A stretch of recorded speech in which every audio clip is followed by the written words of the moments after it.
All right. Welcome to technical session number 45, where today we are going to be talking about securing mobile devices. So we're going to be working on explaining the importance of securing mobile devices, as we have much of the information we use in our life on our phones, and we carry those devices with us. So, if somebody gets their hands on that data, it can be cause a lot of problems in our day-to-day lives.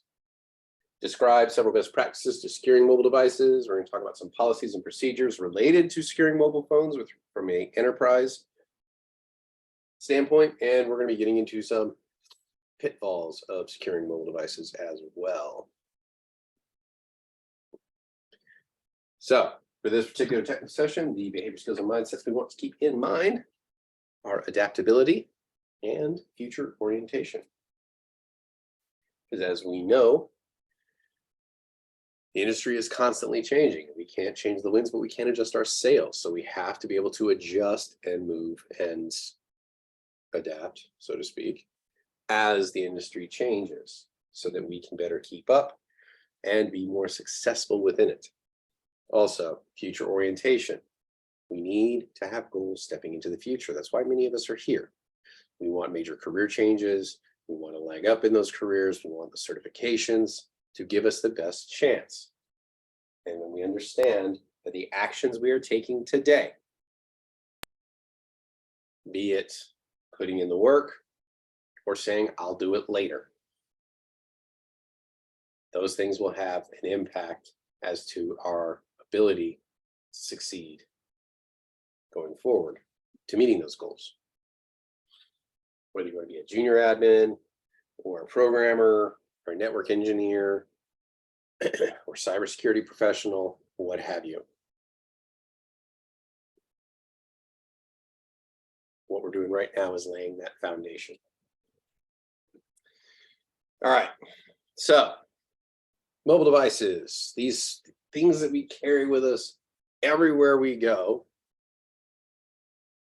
have all sorts of critical information about us, personal and professional, because many times these devices serve dual duty. I'm not a big fan of that. I usually ask for a work cell phone myself, but many people don't. They just want to carry the one phone, and it houses stuff for your emails, calendar, call logs, who you've been talking to, voicemails, text messages, maps, where do you go on a regular basis, social networks. There's a lot of fun information that can be gleaned using open source intelligence with regards to social networks. Contacts, who are the people you regularly talk to, browsing history. That one is pretty much a meme at this point. So all of this data, including your videos, photos, timestamps, GPS locations, can provide security problems for you, both physical and data, as well as key information to your accounts, proprietary information to your businesses, and we have to take this stuff very seriously.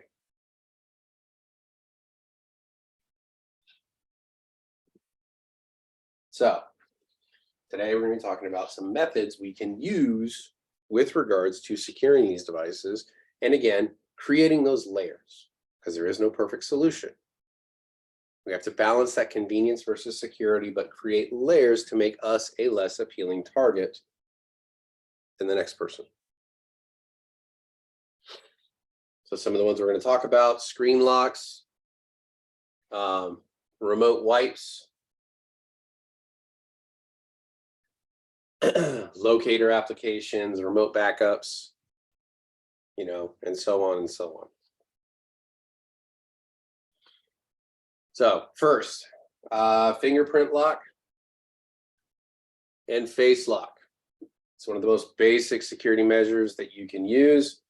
I have some debate on this, and I will justify that, but that's going to be counterintuitive to what CompTIA says. So fingerprint lock You basically use your fingerprint. They have you kind of roll your finger, your thumb, or whatever finger you want to use on that little pad on your phone to try to get a good solid image of what your fingerprint looks like in order to unlock your screen. Seems well and good. I've had mixed usage with it. And then we have moved on to face locks for, scans your face to authenticate you to get into the phone. There has been a multitude of problems with this. Early versions, you could use a photo to bypass.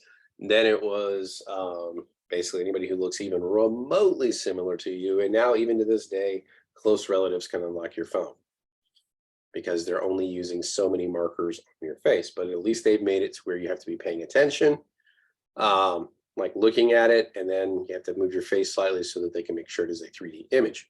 Where before, you could hold up the phone to somebody's sleeping face and unlock their phone. So there has been some improvement in the technology, though it still has a way to go. Hopefully, none of you are using this one. The Android swipe lock. This is hands down, not even close, the least secure way to lock your phone. Like, not even close. And part of that being is somebody can hold up your phone to the light and see the pattern, because you do that pattern so often. You leave, and then the beginning of the place where you start has the heaviest grease trail, because we all have oil on our fingers, has the heaviest oil trail, and then you can see what direction the pattern goes. So it, possibly takes somebody who knows what they're doing minutes, if that, to get into your phone. So if you are using this, please change it to something else.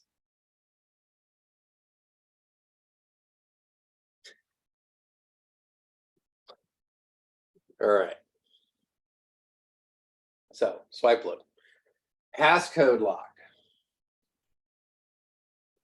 Old school, used to be 4 characters. You can get it much higher than that. Now, CompTIA states these are the most secure. Biometric.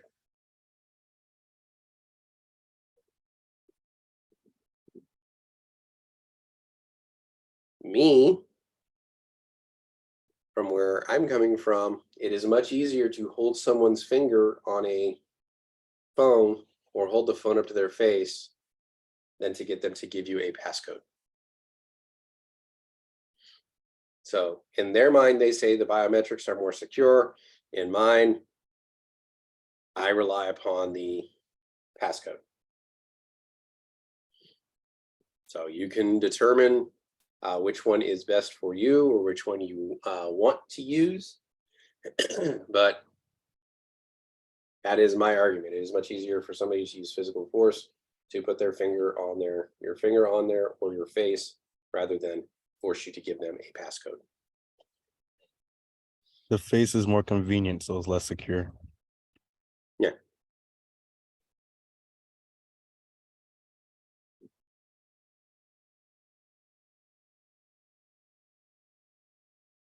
All right, remote wipes. This is a after the fact kind of security measure. This is not a preventative measure. This is a whoopsie, I've lost my phone, now what do I do? So you can utilize a remote wipe. So iPhone has a Find My iPhone application, and from there you can go in, choose your device, and activate the remote wipe feature if you so choose.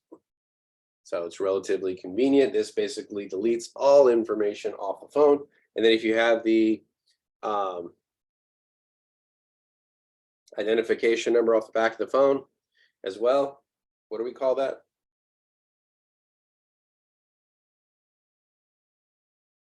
IME. The what? IME. IME. Here we go. IMEI. So the IMEI number you have that on the back of the phone, you can actually go to your service provider and they can brick the phone, basically meaning the phone itself is no longer useful. So not only can you remove the data, but you can nuke the phone. That way it can't be resold, what have you. Android don't have an official remote wipe. However, they do have some third-party applications that you can install to do this. And I highly encourage at least having that as a backup, because we do keep a lot of personal information on our phones.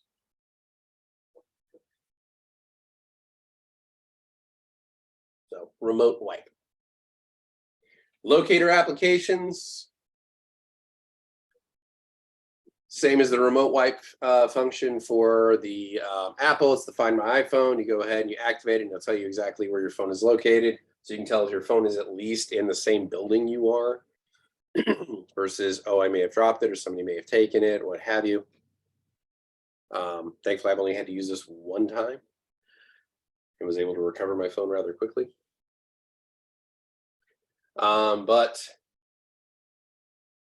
Android, again, has third-party applications where you can use this. It basically allows you to activate it and find your phone if you have lost it.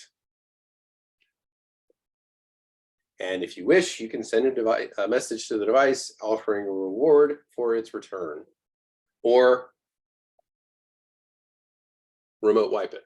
You can also lock the device. So a lot of fun features. Again, this is an after the fact type of application rather than a preventative measure, but hey, we do need to plan for various instances. This is almost a must-have if this is a work phone, a location tracker, and a remote wipe. We had these on all of our phones when we would give them to drivers, and it worked in our favor because we had a driver who went out, met somebody at a bar, brought them home, woke up in the morning, had several things stolen, including his work phone, and was able to track the work phone to the person's house. So he showed up there with the police and was able to reclaim all of his stuff. So it does work. Remote backup. Excuse me.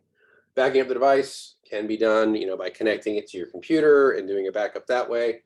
But we can also do this remotely through the cloud. And Android allows you to use things like Dropbox, Box.net. There's a few other third parties that will allow this up. And we can also do this through the iCloud function with regards to the Apple devices. But one of those things, you need to be sure you have the space available on your cloud, because I believe Apple only allows you 1 gig of space, and that's not a whole lot. I don't know about you guys, but I have far more than 1 gigabyte of information on my phone. So with regards to applications, videos, pictures, all that kinds of stuff, all that stuff is there. All right, failed login attempts. They have the ones that'll give you a cooling off period that can increase, make you have to wait a minute, then an hour, then a day. And I think they max it out in a day now because of the story we talked about last week. And then you can have the 10 failed passcode attempts and the phone is thoroughly wiped.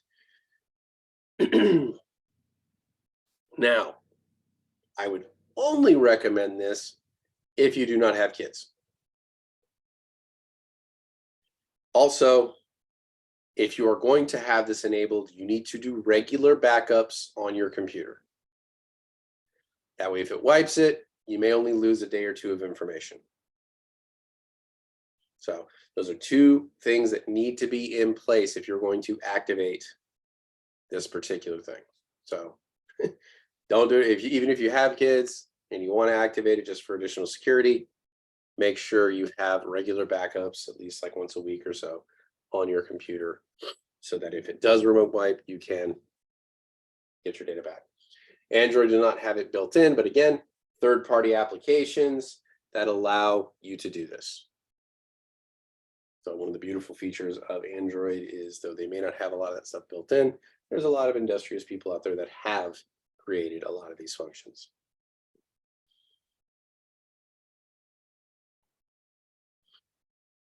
So antivirus on phones. Any of us ever thought of this? Anybody have an antivirus on their phone? Anybody ever considered their phone could get a virus? It's basically a small computer.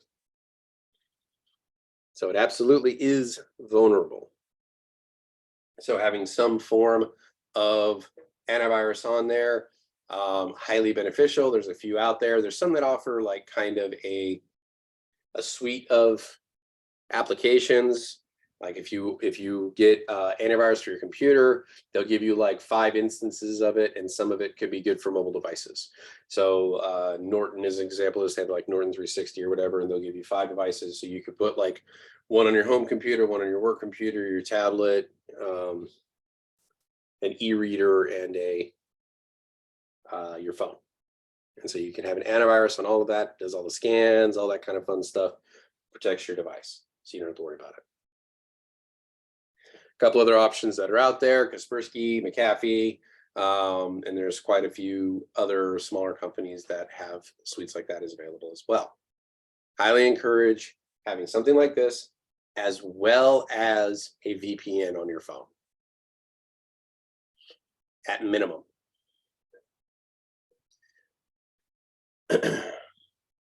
Some of these companies also include VPNs within their suite of tools, though,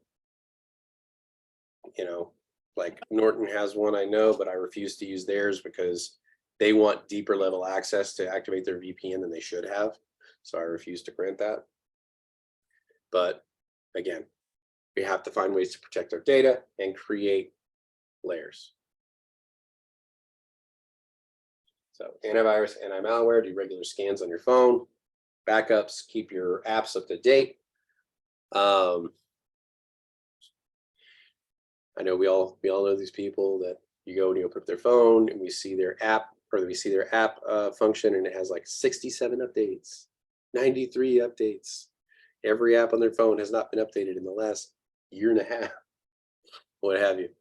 So we need to make sure we keep this up to date because of security patches and things of that nature.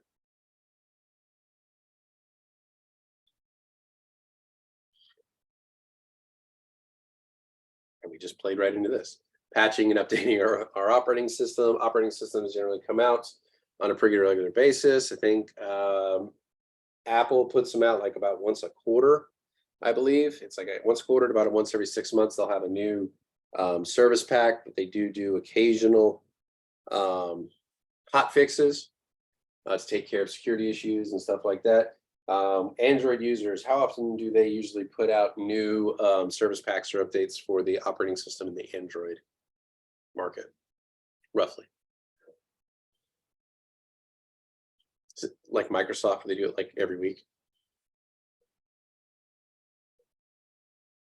No Android users? It's all Apple users out there. It varies. Okay.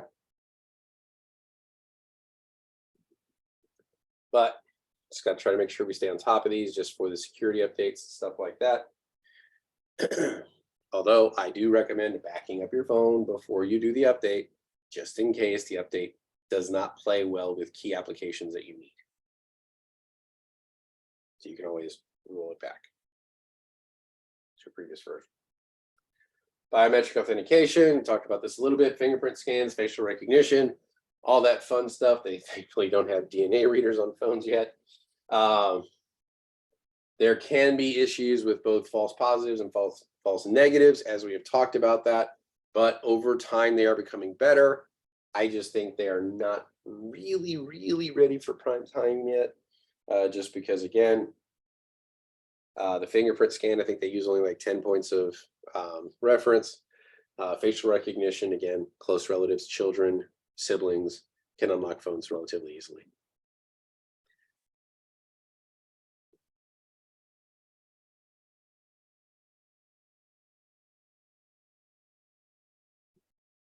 Now, full device encryption. They have that available for some mobile devices. So enterprise companies can do this through what they call mobile device management, or MDM. And this allows you to manage the installation of updates on your own, the mobile device management. Yes, employers, especially if you are a type of employee that is, runs routes and stuff like that. So places like Amazon, lawn service, like the chem lawn places, any type of delivery service, mobile repair, anything like that where you're going to be traveling from place to place, they likely will have something installed on your phone that is going to track your location to make sure you are where you say you are.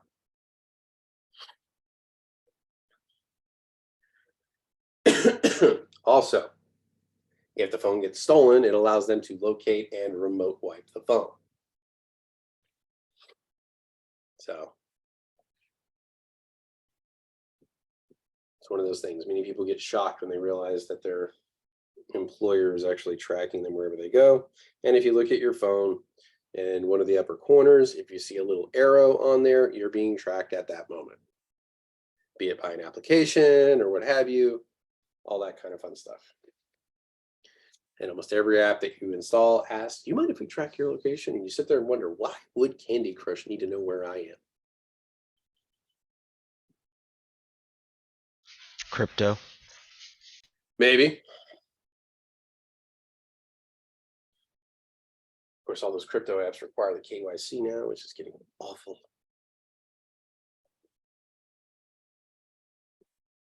But there's still others out there that you can use without it. All right, multi-factor authentication. We got into this quite a little bit last week. Just a good refresher here. There's technically 5, but CompTIA revolves around 4.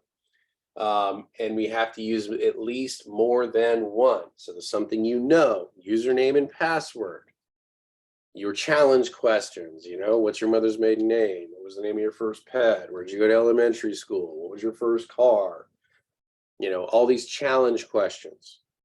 Now, something that I always recommend for challenge questions, if you are going to use them, and a lot of apps or, websites require you to use them, give an intentional wrong answer that you will remember.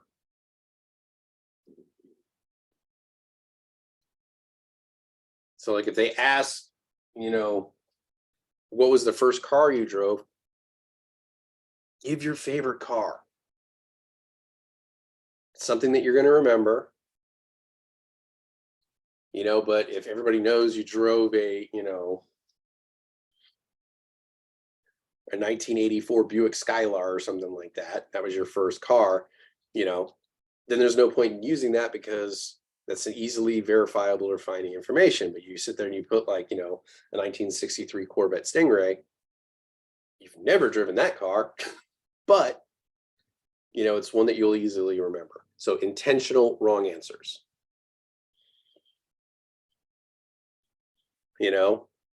Like, what was the name of your first pet? You instead of giving your dog's name or your cat's name or whatever, give a name of a dog on TV or something like Lassie, what have you. So you're giving intentionally wrong answers to the challenge questions. It provides a little bit more security when you're forced to use them. And that falls into the something category. Something you have goes into key fobs. It could be keys in your hand, smart cards, ID badges, stuff like that. So tokens. So it's something that is in your possession. Your phone is usually a big one, which is why you have to put in your name and password or something Then they send a little code to your phone, and then you have to put that in because that's something and then now they've sent a code to something you have, which is your phone. So that's double duty. Something you are, this is when we get into biometrics, facial recognition, fingerprint, DNA, retinal scan, iris scan, all that kind of fun stuff. And then finally, where you are, which is location based. And they use things like geofencing to make sure, like if you're only supposed to be accessing the computer systems while you're at work, they want to make sure that you are physically there before they will grant you access. And then finally, there's the something you do, which is more of a behavioral mechanism, but it is also something that is there working in the background a lot of times, but that is beyond the A+. And remember, if I have a username and password in a challenge question, that is not multi-factor. That's two things I know. If I do a retinal scan and a fingerprint, that's two things I am. That is not multi-factor. If I have a fingerprint scan and a username and password, then it is multi-factor because I'm using two of these systems. Questions on this?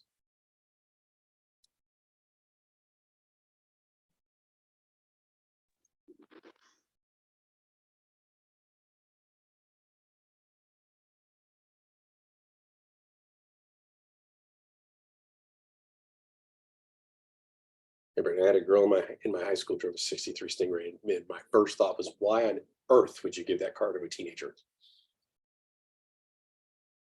But there were several kids in my high school like that. They had like classic muscle cars, and I just couldn't figure out why you would give that to a teenager. Most of them got wrecked within the first 6 months. All right. Excuse me. All right, authenticator applications. So there's a few of these out there that we can use. Google Authenticator is one. And what they do is they're making it possible to generate security codes, which they call them, was it TOTP, which is a time-based one-time password. So kind of like a token. So you look at it, you request it, it's going to give you a specific code. That code is going to be only good for maybe a minute or two, maybe 10 minutes, something like that. And then you're able to access the system. So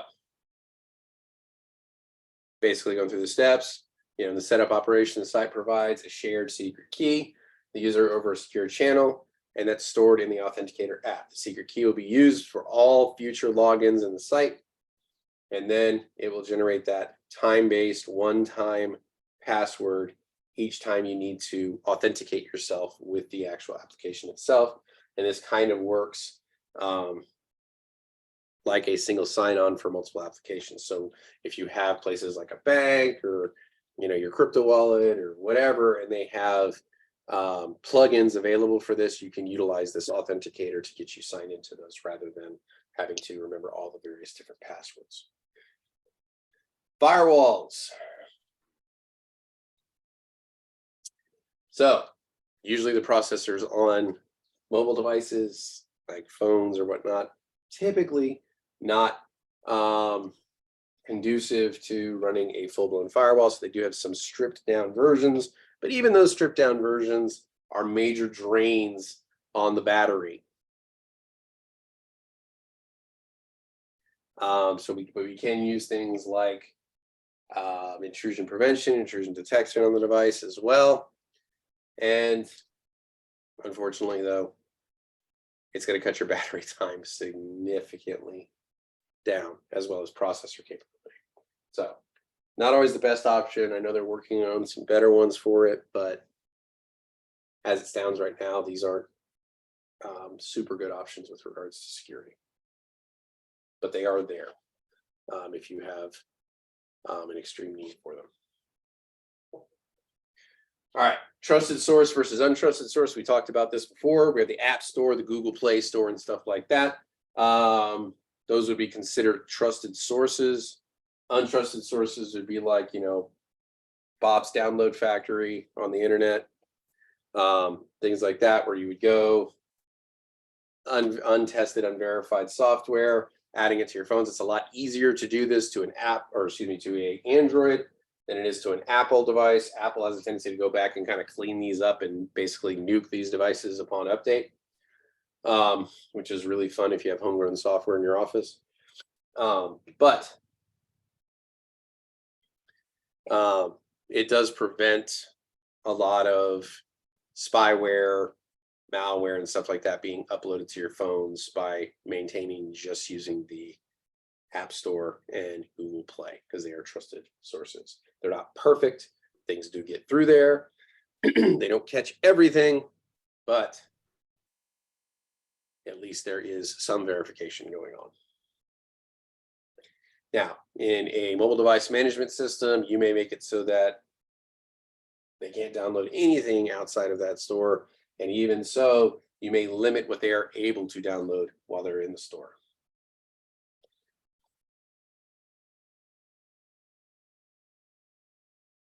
All right. Policies and procedures around mobile devices. BYOD, which stands for bring your own device, or if you're in IT, bring your own disaster. This would be basically any phone that comes into the office. We as IT professionals must secure it to work for our company and try to keep it functional. So this is one of the most difficult one because there's such a huge variety of phones, and you may still have some of those, Luddites that come in with the flip phone and all that fun stuff. You may have phones that are a decade old. You may have, all the way up to the newest, latest, and greatest phones on the market, which, though nice, may also be slightly untested.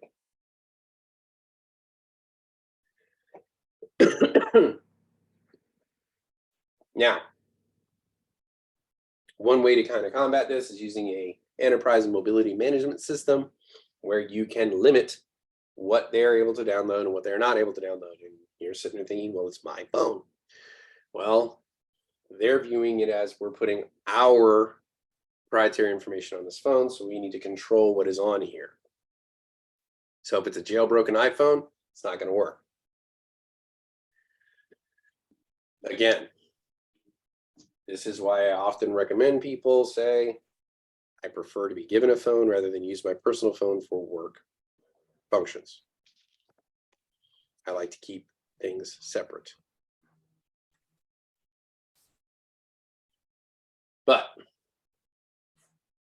some corporate requirements they may have at the BYOD could be like remote backup applications, remote wiping applications, certain levels of encryption. They may install a firewall, VPN connections, antivirus or anti-malware, and apps that prevent jailbreaking and or rooting the phone, as we have previously talked about.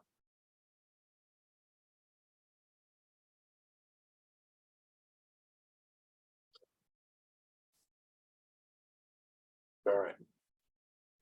Profile security requirements. You may have a CYOD, which is a choose your own device, where you come in, they're going to provide you with the phone, but they'll say, here are the options that we have. They may not be the latest and greatest, but it likely will be an option in the Android family and an option in the Apple family, based upon what you are comfortable with. Now,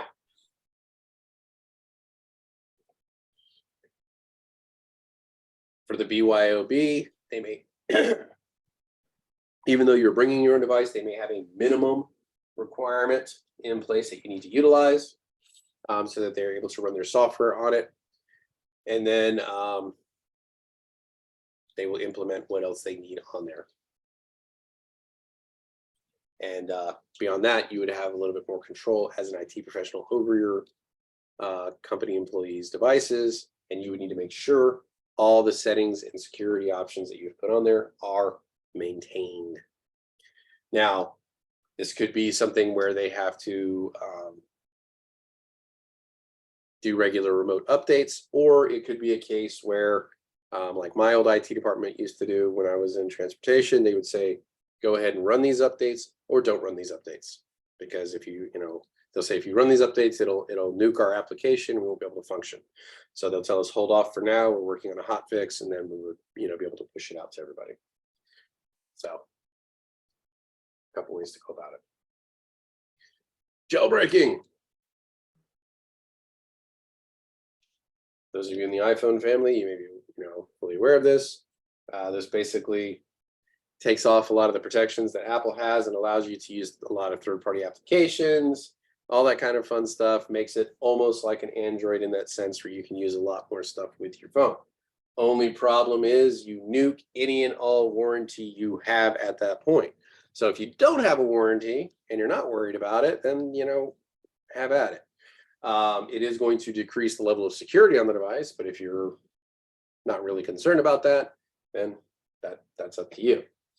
The other thing is it would violate what's called the End User License Agreement, or EULA, with Apple. So if they discover a jailbroken device, they can nuke that device. Because remember, as with all things, your computer, your tablets, your phones, you may own the device, but you do not own the software that is upon it. So at any time, for any reason, if they feel you might have violated the user agreement, they can nuke your ability to use that software on that computer or device. So remember, you are licensing it from them. You are not buying the software from them.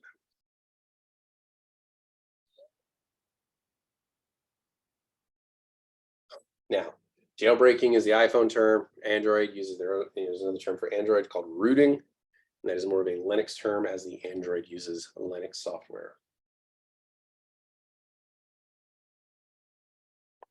And then if we do any of these things, it may violate our bring your own device policies for a phone. Now, things employees tend to have the most problem with is unauthorized location tracking. So did your employer notify you that they will be tracking your location?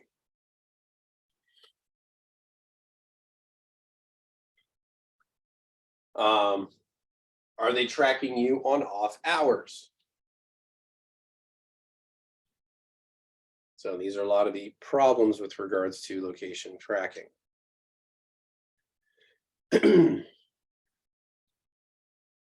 Now, some cases we were able to turn this off, but again, as with any software, all they need is a application capable of turning it right back on. So this is one of the downfalls of that, of them downloading software on your personal phone. Other ones, unauthorized root access.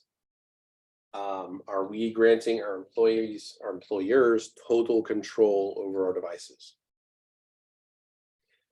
which allows them to customize that device, change it, modify it, and do things a lot heavier than they normally would be able to. Again, this falls into the why I always ask them to provide me with a phone if they wish me to have one, rather than utilizing my own. I do the same with the computer.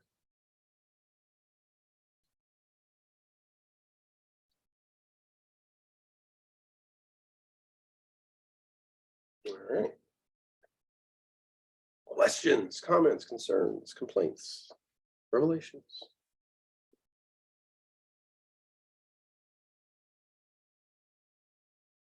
Anybody here ever been provided computer or phone by a company?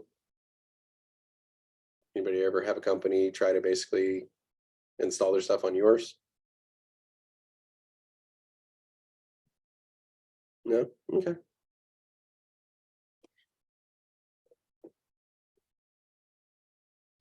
I've maintained a very specific policy, and it's served me very well. And it is, I do not do personal stuff on my work computers, and I do not do work stuff on my personal computers. That way I have that air gap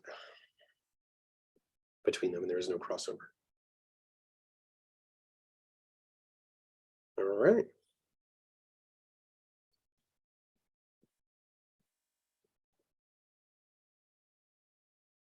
Yeah.